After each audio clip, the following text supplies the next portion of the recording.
Respiratory acidosis alkalosis.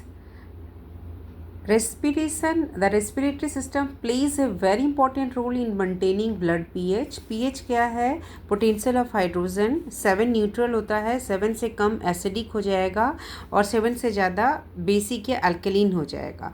Basic होगा तो hydrogen ion concentration बढ़ेगा और डिक्रीज हो जाएगा हाइड्रोक्सिल आयन कंसनट्रेशन. ठीक इसका रिवर्स होगा एसिडिक के लिए. तो रेस्पिरेटरी सिस्टम बहुत इंपॉर्टेंट रोल मेंटेन करता है ब्लड के पीएच को मेंटेन करने के लिए. और एसिडोसिस तब होता है, एसिड कब होता है, क्योंकि ब्लड एसिडिक कब होगा जबकि इनएडिक्वेट रिमूवल ऑफ CO2 हो रहा है लंग से. तो इसमें हाइपोवेंटिलेशन हो गया. तो CO2 जब ब्लड में बढ़ जाता है, CO2 जब ब्लड में बढ़ जाएगा तो इससे क्या हो जाएगा, मोर ब्लड जो हो जाएगा decrease in blood pH. CO2 बढ़ गया तो उसका ब्लड पीएच कम हो जाएगा. तो ये ब्लड क्या हो जाएगा, एसिडिक हो जाएगा. इससे कई तरह की बीमारियां, लंग्स डिजीज़ हो जाएगा, जैसे COPD हो जाएगा जिसको क्रोनिक ऑब्स्ट्रक्टिव पल्मोनरी डिजीज़ कहते हैं. जो बंदा बहुत स्मोकिंग करता है उसको ये प्रॉब्लम हो जाती है. Pneumonia, severe asthma, respiratory muscle weakness. तो ये सारे रेस्पिरेटरी एसिडोसिस से होता है जहाँ पे इनएडिक्वेट रिमूवल ऑफ CO2 हो रहा है लंग से और जिसके कारण डिक्रीज इन ब्लड पीएच हो रहा है. अब ब्लड क्या हो जा रहा है, एसिडिक हो जा रहा है.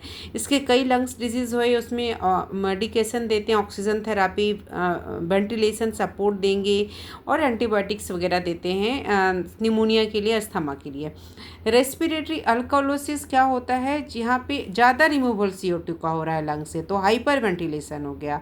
तो इस केस में क्या हो गया कि CO2 ब्लड में कम हो गया. CO2 ब्लड में कम हो गया तो इसके क्या हो जाता है, there is a increase in blood pH. CO2 कम हो गया तो ब्लड का पीएच बढ़ गया.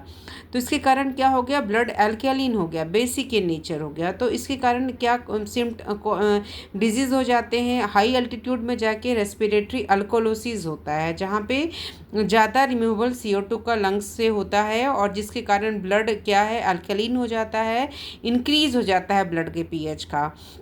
और इसके लिए हम बहुत सारे ट्रीटमेंट देते हैं. Anxiety, panic attack, high altitude में जाके लंग्स कंडीशन, मसल क्रैम्प होता है. तो रेस्पिरेटरी एसिडोसिस क्या हुआ, जिसमें ब्लड पीएच लो हो गया, एसिडिक हो गया, CO2 लेवल हाई हो गया और ब्रीथिंग पैटर्न हाइपोवेंटिलेशन. रेस्पिरेटरी अल्कोलोसिस क्या हुआ, हाई हो गया blood pH, CO2 level low हो जाता है और हाइपर वेंटिलेशन.